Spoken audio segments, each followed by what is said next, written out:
Welcome everyone to the podcast. We are Emergent Humanity Code, and this is our first ever podcast episode. So, our aim here is to create a world in which every being, system, and model aims to serve the highest good of all. So, with that, let's dive right in. I'm sure most of you listening have a bunch of questions. Who is Emergent Humanity Code? What is Emergent Humanity Code? And today is really all about taking you through that journey. And so, with that, let me introduce you to each of our members, starting with our primary founder, Priya Naika. Hello, I am Priya Naika. I'm the co-founder of Emergent Humanity Code. I've spent the bulk of my career in the financial industry, and I would like to think I'm an aspiring good human. Perfect. So I'm Cal Naika. I am a co-founder of Emergent Humanity Code. I'm also a daughter to Priya Naika, and an adventure junkie, both physically and spiritually, as well as a film and video creator. Hi guys, so I'm Melanie Chetty. I'm an entrepreneur and a change leader. I've spent most of my career specializing in developing sales and distribution strategies, and I am a strong believer in the power and leverage of the spirit of Ubuntu and how we can use that to change the world. Hi everyone, I'm Marlon Chetty. I am an accountant by qualification. I'm also a public sector governance and financial reporting specialist. I'm an entrepreneur and been in business for about 16 years now. And I consider myself an advocate for social equality.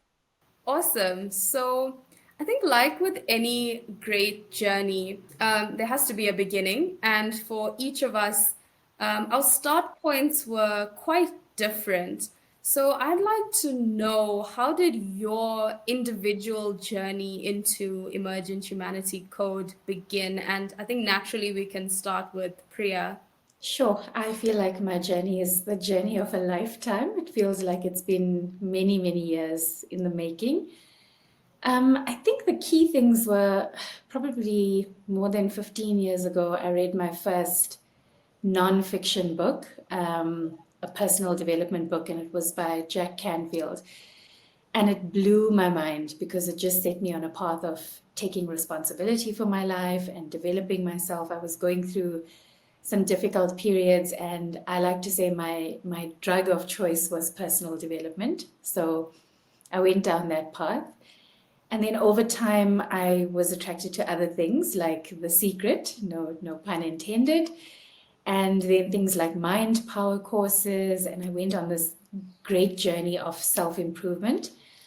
And in there was always weaved this idea of spirituality and being a better person. But there were some things that I felt were too lofty for me at the time.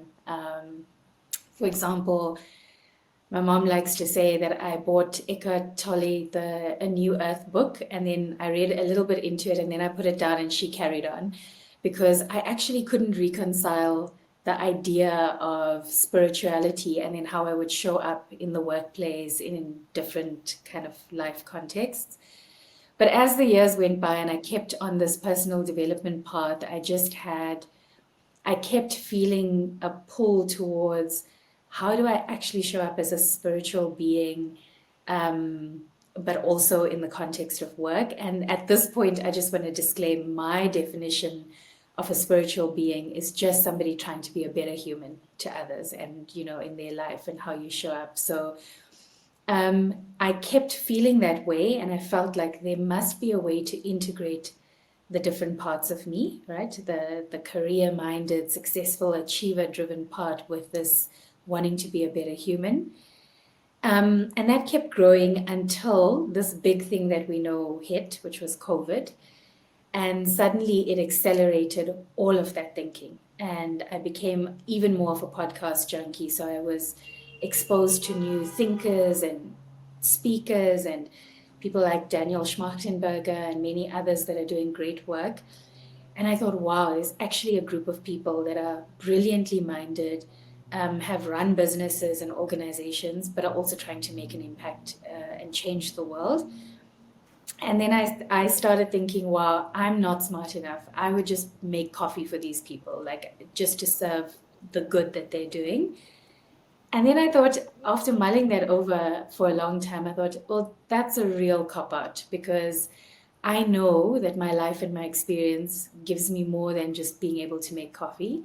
So I thought, okay, let me not defer my responsibility to somebody else and say they must do it and I'll make the coffee. How can I use my financial background? How can I use my wanting to integrate purpose and spirituality? And that's when I started on this divine discontent that I was on during this period of COVID, and started thinking about what would that look like, and eventually got to a place where it birthed, together with conversations with Cal, daily conversations, and then more sporadic conversations with Mel and Marlon. It birthed this idea of Emergent Humanity Code. Yeah, so I think for myself, as the co-founder, my journey would have started when I was still living with Priya, with mom, and us sort of going through our personal journeys in parallel, both our personal development, our spiritual development, career development, moving in parallel, yet constantly intersecting, us being very close, having a lot of deep discussions daily, weekly. So when I heard about this concept, when I fully got the whole sort of picture of it, because I'd gotten bits and pieces over the years, it just felt like the next logical step. It felt like the next logical step for Priya, and it felt like the next logical step for myself as well, based on all of those conversations that we would have. And I think what came next and why I wanted to be so involved was that, we'd had such general ideas of like, okay, what would an emergent world look like? And it would feel like this. And we had these broad concepts, but now like the trick was to bed it down. Like, how do we create, 4 or 5 core values, and how do we articulate that and share that with the world? And it just started rolling from there, and it was just this natural involvement that came from my side, and that excitement then just led us into our social media building, our community building, as well as a blog writing phase of development that we went through initially. And yeah, so that was pretty much my journey, my first step of involvement, up until this point. For me, I think I've also, much like Priya, been on a long journey throughout my adult life of just figuring out what it means to be in service, to work in service, to live in service of not just myself, but of the collective, of the community around me. I started my adult life or my working journey in what most people would consider poverty. So I remember as I started to grow as a leader, as within the workforce, within understanding my gifts and talents, it was always very important to me, and it always stuck out to me that there's many other people living in difficult situations, poverty, or just not in the best versions of themselves, who actually don't know that there are different ways or better ways to think about what it is that they're doing. So that's how my journey started. If I fast forward to the last few years, it's been very clear to me that I wanted to live in the service that I was talking about instead of continuing to talk about it with my friends and colleagues and family. And I didn't want the service that I wanted to show up with in the world. I didn't want that service to exist in a vacuum or in opposition to my financial success or driving profits for myself or even other businesses that I was working with. At the same time, I was on a life and professional path to accept, to live, and to leverage my true authenticity. And I feel like there just had to be a better way for me to show up in corporate or in my own business or anywhere in the business world without a mask, and for that authenticity to really be a gift in my life rather than a hindrance or a piece of authenticity that I show to pretend that I'm being real. So it was a lot of these questions that came up. And from these questions, I began building out these models and ideas around what it would mean to put profit and service in the same place rather than one existing in one end of the spectrum and the other on the other end of the spectrum. And in asking those questions, and through that journey, I had a lot of conversations with Priya. And I realized through those conversations that it's not just me. There's so many parallels in the path that Priya was going on, that I was going on, that Cal was going on. And really just asking more of these questions around how do we show up in a better way? So even though Emergent hadn't necessarily culminated into what it is right now, we were definitely aligned in the questions that we were asking. So yeah, that was my journey into Emergent. I think for me as well, my journey also started years ago. I think before this concept was even born.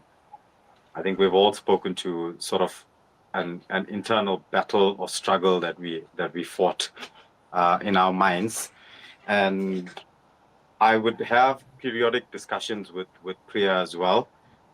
Not really about business per se or anything specific, just life in general. But I found a lot of the evolution of our mindset, the change of our priorities and values, had really sort of mirrored what I was going through in my personal life, in my career, and in my general movement through life. So I found that I was really sort of struggling because what appeared outwardly or perhaps to the world to be a situation where there was no problem or all was well, I know internally in my mind, I felt like there were parts of me or parts of my or values of mine that were being completely neglected. So for me, when I engaged with Priya and especially during COVID time, obviously we had during the height of COVID and lockdown, there was a lot of time to reflect and sort of really go through what we've done in our life and what were your goals, what did you start out wanting to do, and where are you in that timeline. And I felt that I've given far too much weighting to certain areas and virtually none to others. So I really wanted to bring some balance to that, not knowing how I would go about doing that.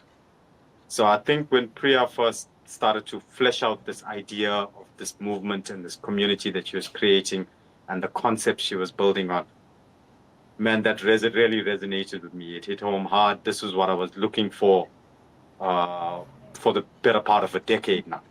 It was really what I was looking for. I was looking for something where I didn't feel like two different people. I started to feel like a different person when I went to work, and I started to feel like a different person outside of work. And I felt that there surely should be some alignment between those two. And then having a platform or attempting to develop a platform where we align all of those things. We bring our values into our careers and really look to grow from there with our values now sitting side by side alongside our desire for comfort and profit and prosperity. That I think that really resonated. It really excited me. I think just fast forward a couple of years, I think I was ready to sort of make the plunge, and really I felt it was the right time. I felt it was a bit of a crossroads in my career, as I said, feeling that whilst financial success was reasonably achieved, I felt I completely neglected my desire for social impact. So once I found this concept and I committed to it, I think sort of in the inner workings of our movement, I think my entrepreneurial aspects sort of come through, where I've been very hands-on with the sort of operation side, trying to grow the community, I think that's really been my focus, and I think that's what really has brought us to this point today, where we have our little community of just a handful of us, but we hope to expand and take it as far as it can possibly go. Cool, guys. So I feel like, we've spoken, we've touched on service, we've touched on social upliftment, adding value, having, wanting to marry our values with our work. We talked about, service for the highest good of all. And in light of these perspectives, I think many businesses across the board claim that they are trying to change the world for the better, and whether that's big corporates, financial enterprises, social entrepreneurs, you have nonprofit organizations, you've got NGOs. So how does Emergent fall into, business structures the way we see it today? Does EHC fall into these categories? And if not, what exactly is it? Priya, I think we could maybe start with you on this one. Yeah, I mean, there's a reason why we didn't set this organization up as a nonprofit organization. And that's because just the depth of that principle is so important, because currently in our system, we have companies where profit is the key goal.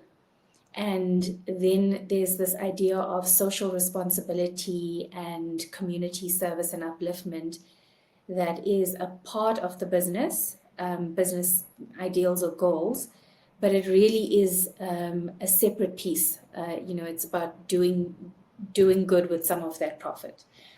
And then on the other side of the scale, you've got nonprofit organizations that say to do good, we actually need to deprioritize profit, because you're saying any of the earnings there, the goal is not to make profit.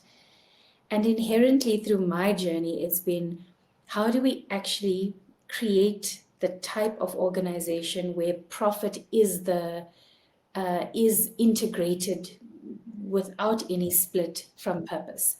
So through purpose, we achieve profit. And I think that was just such an important principle. Having said that, I do think that there are many organizations that are doing the best they can in the system that we know right now, both for-profit and non-profit organizations. So I think just within those organizations, there are ethos and there are people that are trying to achieve the best that we can. But there's certainly room for new ethos and new organizations and new concepts like the one we're bringing about. It's not, however, fully unique, because we can see that in the US, as an example, there are organizations that have started to be capitalist or profit-driven organizations, but they actually will only take on projects that are in line with their values or in line with social impact. So we're really excited that we can accelerate a movement like that through the model that we're building. But it is that inherent principle of bringing profit and purpose together. Yeah, look, the way I see it is, with a lot of the organizations, they seem to direct or target towards one end of the spectrum or the other. So a lot of the organizations would be completely, like NPOs, for example, are completely socially driven. No interest in profit, just for social purpose.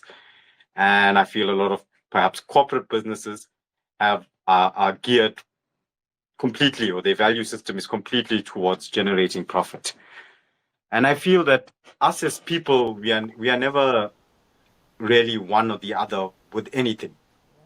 I think it was once, I think Chris Rock once quipped in a comedy set that somebody asked him, "Are you a conservative or a liberal?" And he was like, "No, on some topics I'm conservative, and on some topics I'm liberal." So I think the takeaway for me of that was, we are not. You don't have to be all about the social upliftment, or all about prosperity and profit making. I believe that there is a balance between them, and trying to find that balance and sort of putting them both on an equal standing on the same sort of pedestal. You start to combine, you start to find ways to integrate both those aspects into your structures, into your systems, into how your culture, your values, everything that you do considers profit, considers my social impact, considers society as a whole. So you can consider all of that while still looking to be successful and profitable. So for me, that's I don't believe that we have to be one dimensional. As Priya said, there are definitely models out there that are looking towards merging these. But I think for us, it's also about trying to find that balance, that putting them on the equal pedestal and ensuring that I know personally for me, for my own fulfillment, I need to have a level of success and financial prosperity, and I need to feel my social impact on the world at large. So I think, yeah, definitely. But like if I consider most things, if I think of socioeconomic structures that exist in the past, there would be capitalism and communism, or capitalism and socialism. And I think that none of us, or the ideal situation, it's pretty universally known, is some blend of those ideologies, which is, I think that's ideally where we are, where we're trying to take care of all our desires and our needs as people, as citizens of the earth, and as individuals, as family members, all of those type of things. But I think also like of sort of examples, because it sounds very like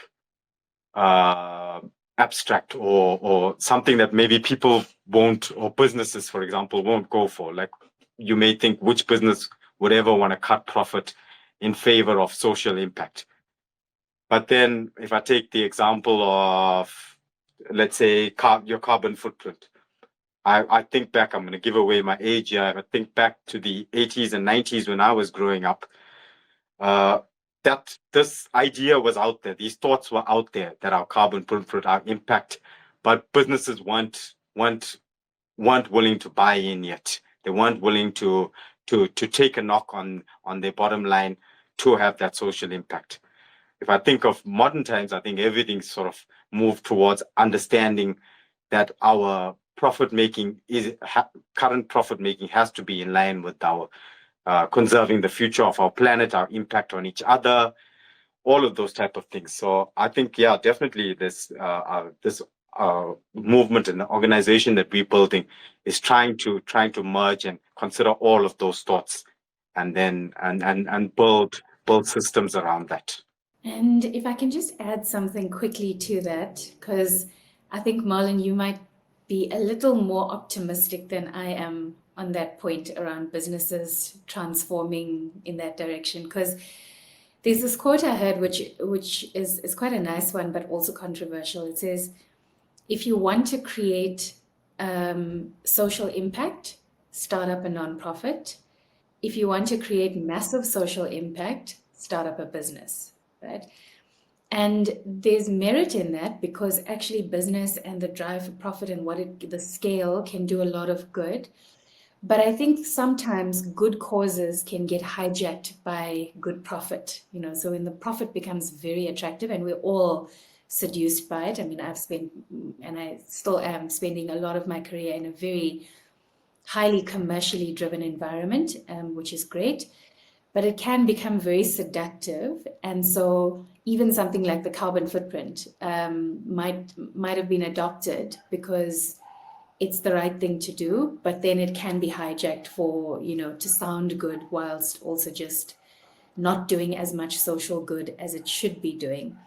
So I agree with you that an idea can be adopted, but at the same time, I feel like it needs a lot of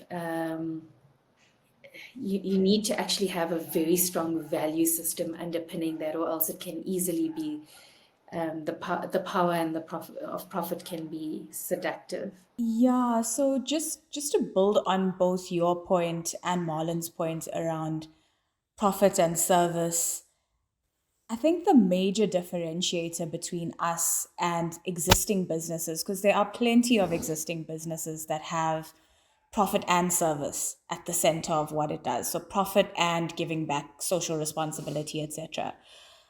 But when we find that we marry profit in service, so the service itself allows us to become more profitable, then it means when I win in doing the service that I'm doing, we actually all exponentially win, which is a model that hasn't been adapted or adopted, at least in the current business environment, in a meaningful way. So I think that's what we're hoping to bring to this. I think our current definition of profit, we see it as pure monetary value. And if you look at the essence of what profit is, it's net takeaway. So I think with Emergent, what we're looking to do is to see profit as money plus all the additional value that we've added within that, within providing the services, the products, all of that. And in essence, just redefining what profit actually is. So I think, we've gone through our journey. We know why we're here, how we got here, and also given a little bit of perspective on what Emergent is as a business, what it aims to do on a high level as a business. I think I'm curious from Mal and Marlon's perspective specifically. I think with Priya and I, it's quite evident, why we bought into it, how we came to, just immerse ourselves in this world. I think I'm curious from a outsider, so to speak, perspective. What made you buy into Emergent Humanity Code? Mal, maybe we can start with you here. So yeah, as I said, Priya and I had many conversations prior to Emergent culminating to what it is today, and just walking through the journey of these questions. And if I'm honest, Marlon and I have also ended a lot of conversations with questions that we didn't fully answer, but knew we were looking to move in a better direction. So when Cal and Priya launched the site and began to start working on this movement and all of those things, I was definitely an early supporter. But my actual entry point started when I heard about the first business model, because my commercial side got excited. And the concept itself blew my mind. The fact that we could have, like I said earlier, profit in service versus profit and service existing separately. And just as a strong believer and an advocate in my own career and just driving what I call sustainable sales, which is building out sales functions that focus on more than just volumes and profit, but actually adding real value to all stakeholders to create exponential wins. When I looked at this model and I looked at the type of business and career that I was building around those things, there was a very clear alignment with both my personal and professional values. So if I look at that, and just based on the journey that I already shared with you guys, I was on building, considering building a movement, thinking about exponential wins in terms of business models, and you just add that with the culmination of a compelling concept, the alignment of my values and what I thought I could bring, what value I thought I could add. That was the point at which I said, hell yes, I'm in. So yeah, that's my journey. Okay, I think for me, one of the things that really brought me on board or really got me to commit, I think, was that there's a question that always sort of ate away at me, is that how are we all, as a collective, really so content with spending the majority, so much of our life, being unhappy in our career, our jobs, or just within the systems that we are working with, in that they are not aligned with our values. Sometimes they even directly contradict our values, and we sort of compartmentalize ourselves to believing that, okay, I put on this mask or this persona when I go to work, but that's not really who I am. I'm doing that to earn money, and then when I get home, that's when I become who I really am. And to me, that made no sense, considering that the average person spend 30, 40 years in their career 5 days a week.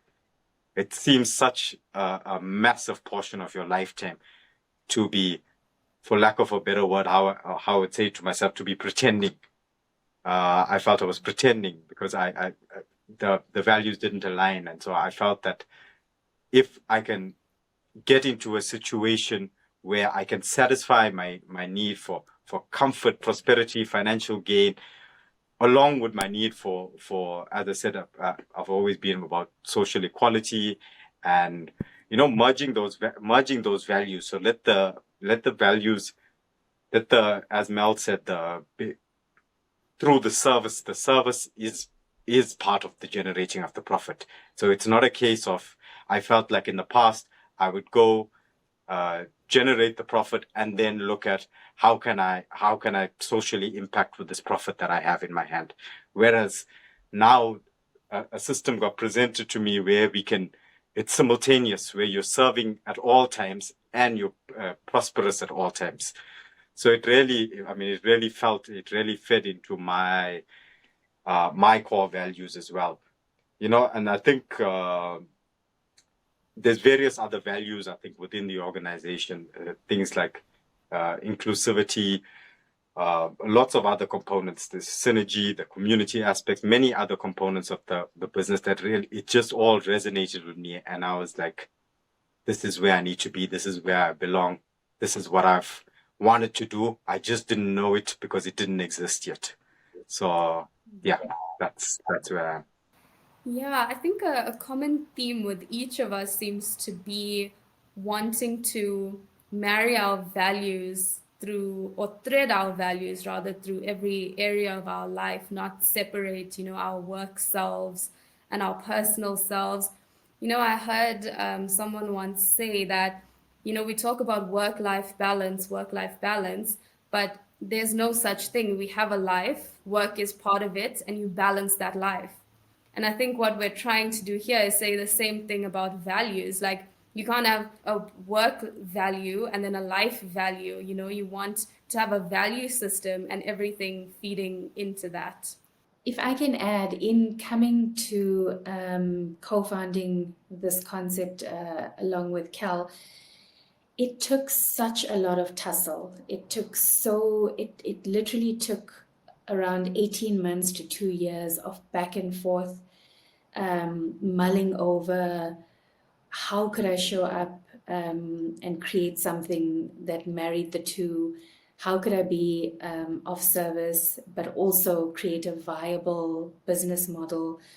It took agonizing reflection and a number of ideas that just weren't hitting the mark.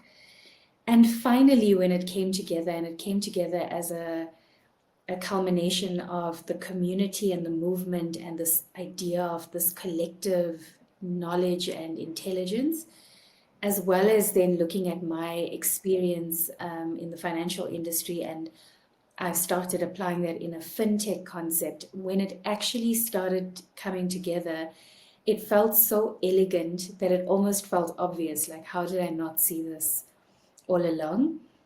And in the discussions between Cal and I, and us just going back and forth, what actually is the concept? How do we refine it? How does it show up practically in values?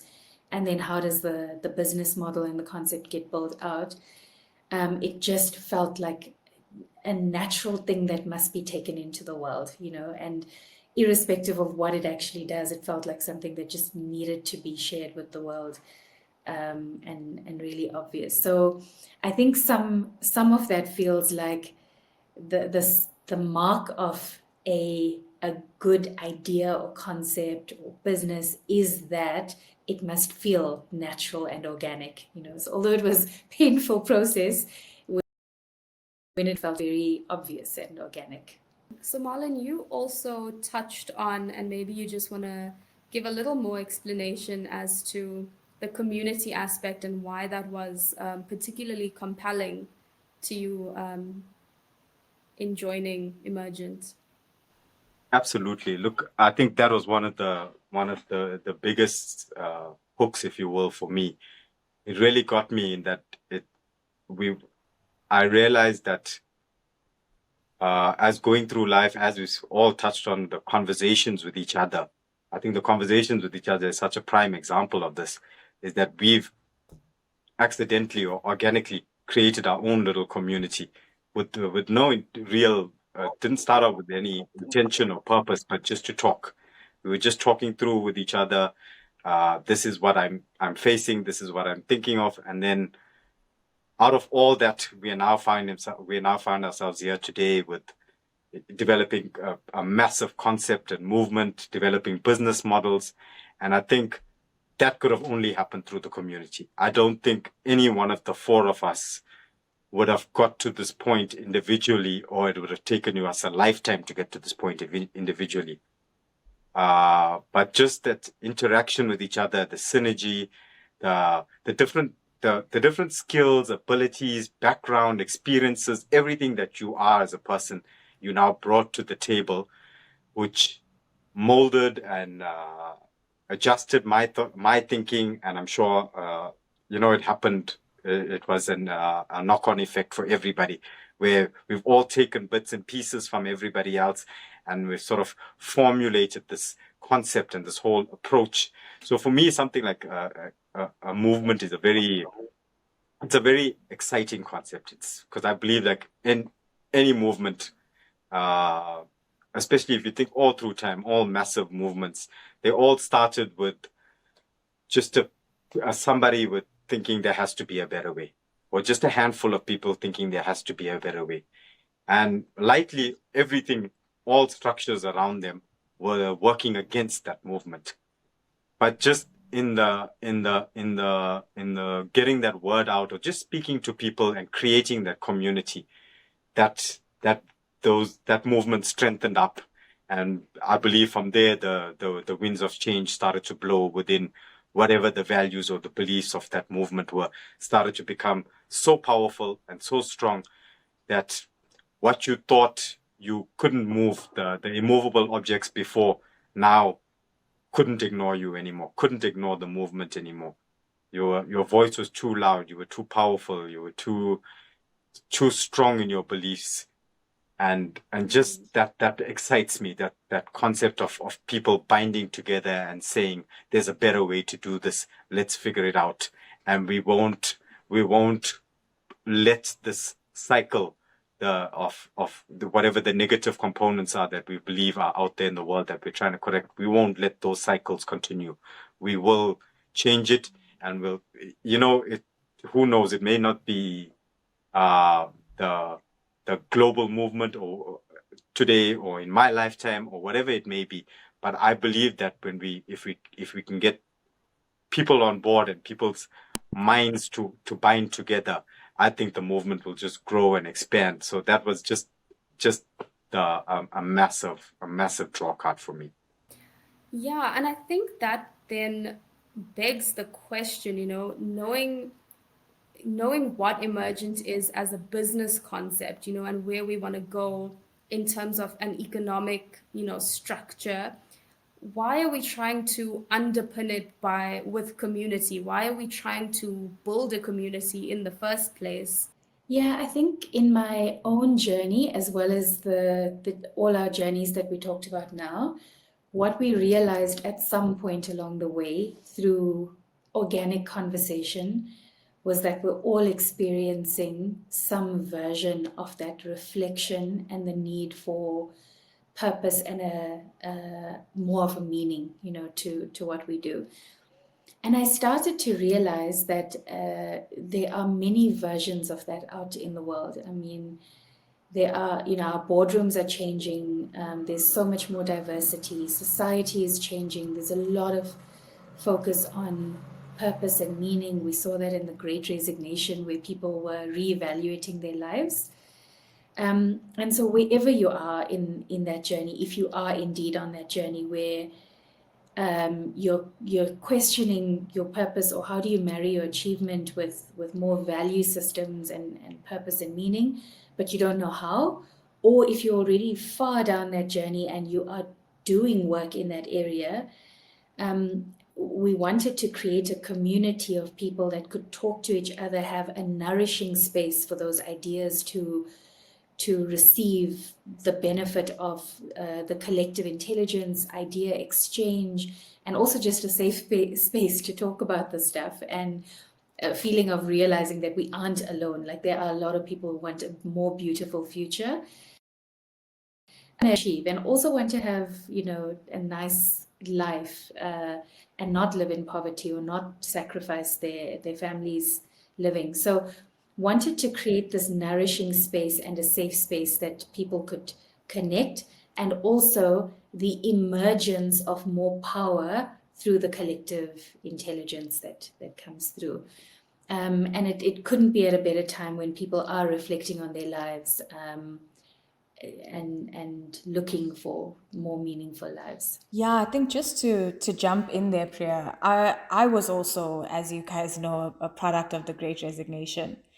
And I think what that process and that time did, it just created an urgency for more people to live in the values that they were speaking of or that they wanted for their lives, or just ask the questions, am I living the life that I want to live, or am I living life in the way that I envisioned, or am I delaying that for a later time? And I think what COVID created that's unprecedented is a collective need to shift the way we work and we live. So it's not an individual midlife crisis or point of growth in your that stem from age. It's a collective, unprecedented, clear need that's been happening across the world. And with that need, it seems to be that there's a bigger calling and a bigger need for significant support, as well as change just in the way that we show up. But it's a very scary thing to do on our own. So I think in terms of the community, for anyone who's looking to just do a little bit better, to give a little bit more, but still able to have more and be more without feeling like those things exist in different places. And just as Priya said, just having a safe space to explore what it means to do things in a different way or in a new way. And anyone really who's just looking to uplift humanity in a way that also meaningfully uplifts their own lives, I would definitely say is someone who should join the community. Yeah, I think that's beautifully put, because it's why are we building a community, and equally important is who are we building this community for? That's an interesting question, Kel, because it's something I've thought about before. As we said before, you and I worked a bit on trying to get the community growing, and I sort of battled with the question, like most people, sort of, who's my target audience? Who do I want to be listening to and join in? And then as I thought about it, I realized that I don't see a limitation. I believe that all people are, maybe it's naive, I don't know, but I believe that all people are intrinsically or at birth or instinctively are good and want better for themselves and want better for society and for those around them. So for me, I struggle to, I realized for a long time, I struggled to narrow down who I'm hoping to or looking to speak to join the community or to join this movement. And then I realized there are no limitations. The movement is global. It's everybody. If it's anybody and everybody that has a desire to change, to have an impact, a social impact, to improve our society as a whole, to better our planet, to give us, our kids and future generations better opportunities and chances. It's just a better way. To me, it's a better way of living. I've always seen it as a better way of living. I just didn't know how to go about doing it. And now I feel that with this organic community that we've created here, I think we are starting to flesh out ideas, maybe within small little pockets or little pockets of industry, where we're trying to impact and change the mindset and change the thinking. So to answer your question, Kel, absolutely no limit to the community. My wish is that this is it becomes almost not a movement anymore. Eventually it becomes just part of being a human, every human. This is the part of how you think, how you feel. So, yeah. Yeah, I really felt that one, and it leaves me feeling like there is no limit to where we can go as emergent and, where we can go as humanity. And I feel like every time we, just the four of us are in a room together, there's just so many nuggets, so much that I take away from it. And this conversation was no different. Everyone, showed up. Everyone just really had so much to say that like it leaves me feeling like I need to go away, I need to digest, I need to implement all these things in my day-to-day life. And we have these conversations regularly, and we're kind of familiar with each other, our thinking, our style of communication, the values that we hold, what emergent is. But for someone who's sort of listening in for the first time, just being thrown into all of this, um, what could we do to help them sort of take away a key message, and leave them with just something that they could sort of hold on to for this week if it feels a bit like, overwhelming, or they're trying to digest it, they're trying to think about, okay, what does this mean for me? How do I use this in my day-to-day life? What would be a sort of nugget that someone could take away from this week's podcast discussion? Mel, I think we can start with you here. Yeah, so Kel, I think the starting point for me would be just there's so much content out there. There's science, there's personal development, spirituality, even other movements. So it can feel like you're inundated with information, and it can also become, as Priya always says, spiritual entertainment, just something that we listen to. It's a nice concept, and then we put it away and carry on with our lives. So for me, it would be, if there's anything you can take from this, it's just start small and start now. Just take some action. So we're here, warts and all, not in any form of perfection, to demonstrate the power of just moving and getting started and doing something. So I would just say get started can mean connect with other people in the community, making small moves in your own life, leading a project at work that has service at the center of it and expansion all around. Doesn't matter what it is, no matter how big or small it is, it's really just take action, make it small, and move forward. Oh, that's perfect. And I think, from my side as well, leading into that, my nugget would be that I think all the best journeys are non-linear. So you may feel inspired by this conversation today, and you may feel confused tomorrow. And I think what Emergent Humanity Code does so well, or seeks to do really well, is to become a reference to you wherever you are in that process, not claiming to have the answers, not claiming that this is a one-way street, but wherever you are in that moment, you have a community, you have a point of reference to build and help you through this really big undertaking and process in your life. Priya? Yeah, I've got two quotes coming to mind. One of them is from Tupac, who is a rapper and artist. And he said, I'm not saying I'm going to change the world, but I guarantee you I'll spark the brain that will change the world. And then the other is from one of my earlier bosses, Yaku Hos, who used to say, it doesn't matter how smart you are, you're never smarter than the collective. And so you can see this perspective coming through in very different people, but this idea, when you tap into the mind and the power of collective intelligence, there is something fundamentally magically unpredictable that will come from it. So if you really want to change or create something magical and big, and big changes in the world, but also just big changes in yourself, tap into the power of the collective, and there's just no better way to do it than a community coming together for something beautiful, for wanting to create a beautiful future. And in that final message, I do also want to say, across the four of us, we are, we're people that have been very focused on being high achievers, being successful in the world, in our careers, but also being good humans.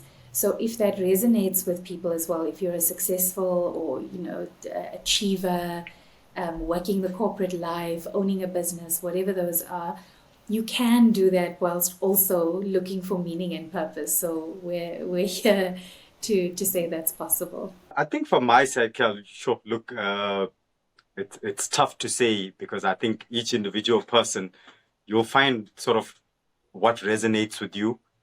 If I listen to a podcast or watch a video, I'll often what appeals to me may be different to what appeals to you. But just, I think maybe you've heard it in, I don't know, in my voice or whatever the case. I'm very passionate about the community and building the community. And that, I've always said the reason being for that community is I felt in the past that I felt very isolated in my mind. I felt alone in my thinking. But I think the first step was just willing to be a little bit vulnerable and say, and say what's generally unsaid or what's unpopular opinion, and say, this is how I think, or this is what I feel, sort of opening yourself up. And I think it wasn't so much that, look, as we said, this was a long journey for us to get here. So it wasn't a case of trying to find the community. Is not always a case of let's sit down and try to find the answers. I found that for me, where the community helped me is that we were all aligned in the questions we were asking. And once we aligned in the questions that we're asking, when we're all wanting to know why do we do it like this, or how can we do it better, I think that is the source. That is the seed in the ground, and that's ready to be watered now. That's where the solution starts, in us finding people with that common value and that belief, and asking the same questions that you're asking. Because you will naturally, we never set out to find a solution. We were just chatting. All of us were just chatting. And I think that conversation, that little community, organic community that we had, watered that seed to get it to this point. So and that's just with the four of us, and we've made very solid progress in what we are trying to do. I shudder to think when this community grows to hundreds and then thousands and millions, my mind can't fathom how far and what we could change, what this could do, for the planet as a whole, for people as a whole, for everything. A lot of the things changed for me because I have a 6-year-old son. So I think as I became a parent, a lot of these questions, like what happens in 40 years' time when I'm not here? Where's he going to live? What's going to happen? And I think those answers, we may not find the answers now, but we will start.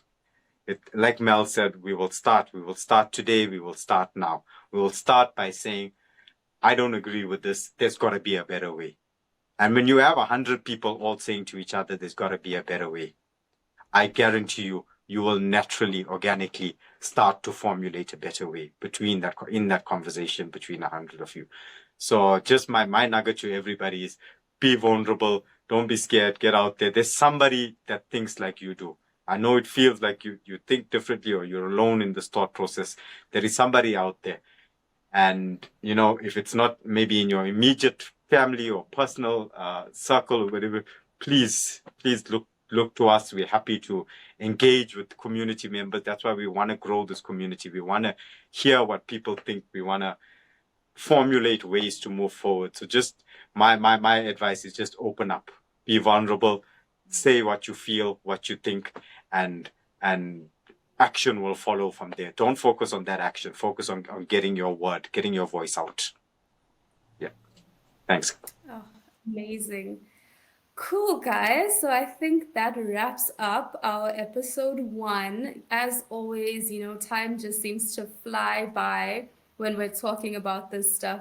All of us just being so passionate about it, and we can have a million more conversations.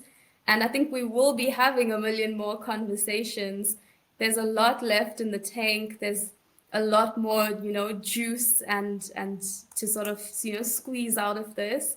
So if you are listening, do stick around. We are here. If you feel like you maybe have questions, if you feel like it's a lot and you're trying to decipher, what fits you, what fits your life, your way of thinking. We're around. We will openly, welcome you in. We'll openly answer questions you might have. You can find us here every week, and you can also find us across all the different social platforms, which we will put in the descriptions below. But thank you so much, guys. This was amazing. We Thank you, are guys. This was Emergent awesome. Humanity Code. Thanks, Cal, and everybody. Great conversation. So much for us to dissect going forward. Can't wait for us to get to the inner workings of so much that we spoke about today. Thanks, guys.